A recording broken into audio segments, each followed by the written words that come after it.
येऊ घातलेल्या 68व्या महाराष्ट्र केसरीच्या स्पर्धेच्या निमित्तानं आपण सर्व पत्रकार बांधव आणि आम्ही इथं एकत्र जमलेलो आहोत. ही 68वी महाराष्ट्र केसरी स्पर्धा ही वाघोली ग्रामस्थ व मी रामकृष्ण हेमचंद्र सातव पाटील आम्हाला या वर्षीच्या आयोजनाचं जे कर्तव्य आहे ते आम्ही यावर्षी पार पाडत आहोत. आणि माझ्यासोबत पुणे जिल्हा कुस्तीगीर संघाचे अध्यक्ष माननीय मेघराज भाऊ कटके हे या ठिकाणी उपस्थित आहेत. आपणाला काही जर प्रश्न असतील तर विचारा प्लीज.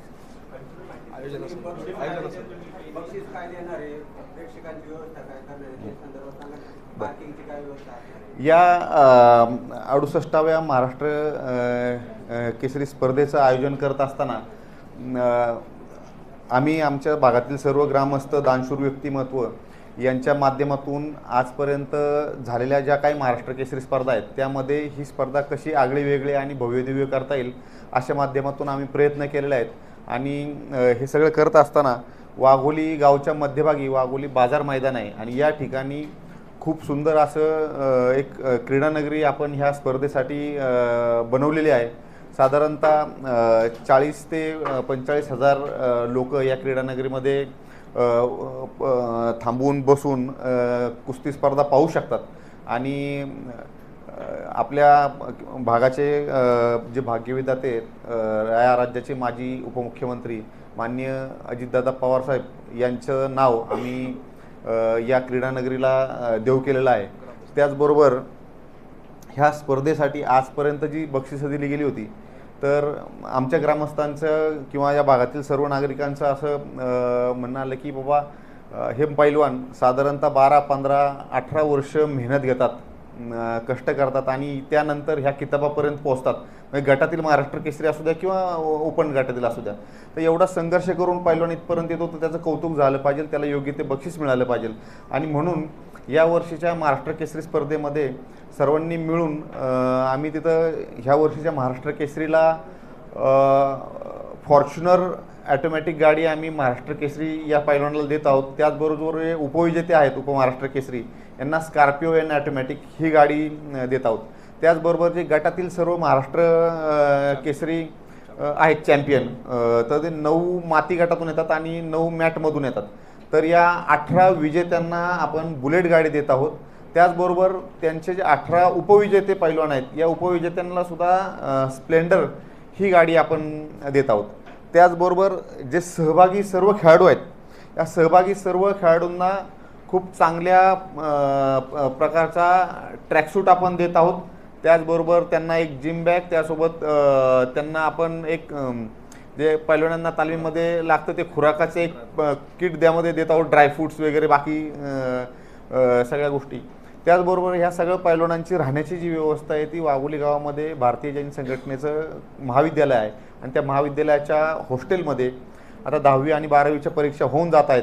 तर बरीचशी जागा तिथं उपलब्ध असल्यामुळे जेवणाची आणि राहण्याची खूप चांगली व्यवस्था भारतीय जैन संघटनेच्या माध्यमातून आपण तिथं वाघोली गावामध्ये या सर्व पैलवानांची केलेली आहे. याचबरोबर जे ट्रॅफिकचं नियोजन आहे तर त्यासाठी पण आमचं जे खेळाचं मैदान आहे त्यापासून 500 मीटर 700 मीटरच्या अंतरावरती अनेक शेतकऱ्यांच्या जागा मालकांच्या जमिनी आहेत. तर त्यांच्याशी चर्चा करून विचारविनिमय करून आम्ही या सर्व जमिनींचं सपाटीकरण करून तिथं पार्किंगची खूप चांगली व्यवस्था करत आहोत. त्या पार्किंगच्या व्यवस्थेसाठी आम्ही प्रशासनाशी चर्चा केली. माननीय CP सरांनी आजच त्यासाठी टीम पाठवली होती मैदानाची पाहणी करायला आणि मोठ्या प्रमाणामध्ये पोलीस बंदोबस्तही असेल. आणि त्याचबरोबर आम्ही पोलीस बांधवांच्या सहकार्यासाठी तिथं सिक्युरिटी गार्ड, बाउन्सर आणि आमचे ट्रॅफिकचं संचलन करण्यासाठी स्वयंसेवक अशी साधारणतः 700 ते 800 स्वयंसेवकांचीही आम्ही व्यवस्था या ट्रॅफिकच्या सर्व उपाययोजनांसाठी ते करत आहोत. त्याच्यामुळे फक्त आलेल्या क्रीडा रसिकांनी जर संयोजकांच्या सूचनांचं पालन केलं तर कुठल्याही प्रकारची ट्रॅफिकची तिथं अडचण होणार नाही अशी मी तुम्हाला माहिती देतो. या स्पर्धेमध्ये साधारणतः 42 जिल्हा संघ आहेत आणि प्रत्येक जिल्हा संघातून 20 खेळाडू असे 840 खेळाडू याच्यामध्ये सहभागी होतील. त्याचबरोबर फेडरेशनचे जे काही पंच आणि टेक्निकल टीम आहे ती साधारणतः 200 लोकांची पंच आणि टेक्निकल टीम यामध्ये सहभागी असेल. वजन गट प्रथम 57 किलो, त्यानंतर 61 किलो, त्यानंतर 65 kilo, 70 kilo, 74 kilo, 86 kilo, 92 kilo, 97 kilo आणि महाराष्ट्र केसरीचा ओपन गट असे गट राहणार आहेत. आंतरराष्ट्रीय नियमाप्रमाणे सर्व गट आहेत. वजनाचं पहिल्या दिवसापासून ह्या वर्षीचं एक विशेष आकर्षण आहे. महाराष्ट्र केसरीचा जो ओपनचा गट आहे तो पहिल्या दिवसापासून चालू होणार आहे आणि महाराष्ट्र केसरीच्या ज्या गटातल्या कुस्त्या आहेत त्या फक्त संध्याकाळच्या सत्रात होणार आहेत. प्रेक्षकांना पाहण्यासाठी हे केलेलं आहे. संघटनेने त्यासाठी सर्व नियमावली केलेली आहे. स्पर्धा 18 तारखेला सकाळी 9 वाजता सर्व टीमचं आगमन होणार आहे. त्यानंतर पंच उजळणी वर्ग चालणार आहे 9 ते 11 पर्यंत. 11 ते 1 वाजेपर्यंत रजिस्ट्रेशन, व्हेरिफिकेशन आणि वजने होणार आहे. वैद्यकीय तपासणी त्याच वेळेस होणार आहे. त्यानंतर 5 वाजता फेरी चालू होणार आहे. पहिली उद्घाटन 6 ते 7चा टायमिंग आहे, 1 तास. उद्घाटनासाठी या वर्षीच्या महाराष्ट्र केसरी स्पर्धेच्या उद्घाटनासाठी सर्वांनी मिळून एक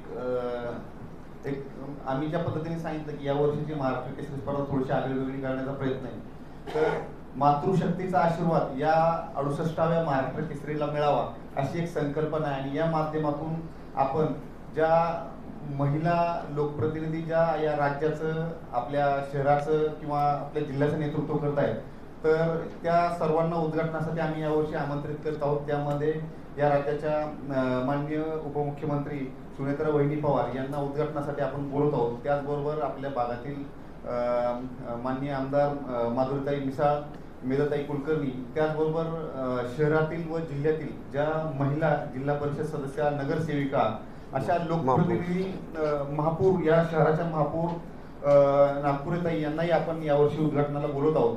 त्याचबरोबर कुस्ती ही ती चौकट तोडून बाहेर गेली पाहिजे, तिचा जो प्रेक्षक वर्ग आहे आणि यामध्ये सहभाग घेणारे खेळाडू वाढले पाहिजेत. म्हणून आपल्या शहरी भागातील जास्तीत जास्त जे काही नागरी वस्ती आहेत यामधील महिलांनी, कुटुंबियांसह आपल्या मुलांसह या स्पर्धा बघायला यावेत. म्हणून आपण उद्घाटनाच्या दिवशी ही कन्सेप्ट थोडीशी राबवत आहोत की जास्तीत जास्त महिलांनी आपल्या मुलांना घेऊन स्पर्धेच्या उद्घाटनाला आणि स्पर्धा बघायला यावं. म्हणून उद्घाटनाला आपण जास्तीत जास्त हा भर देत आहोत की आपल्या राज्याचं आणि जिल्ह्याचं, शहराचं नेतृत्व करणाऱ्या महिला लोकप्रतिनिधी आणि महिला नागरिक यांनी जास्तीत जास्त या स्पर्धेला यावं. म्हणून उद्घाटनाच्या दिवशी आपण सगळ्यांना बोलवत आहोत. त्याचबरोबर महिलांसाठी आणि आपल्या अपंग बांधवांसाठी वेगळी गॅलरी यावर्षी आपण केलेली आहे आणि त्या गॅलरीमध्ये खूप चांगली व्यवस्था महिला भगिनींची, माता भगिनींची होईल अशी मी ग्वाही देतो आपल्याला. त्याचबरोबर या स्पर्धेचा जो समारोप असेल त्या समारोपाला 22 मार्च रोजी या राज्याचे प्रमुख माननीय मुख्यमंत्री देवेंद्रजी फडणवीस साहेब यांनी या स्पर्धेच्या बक्षीस वितरणाला येण्याचे ग्वाही दिली आहे. त्याचबरोबर या राज्याचे उपमुख्यमंत्री माननीय एकनाथजी शिंदे साहेब हेही स्पर्धेच्या बक्षीस समारोपाला येतील.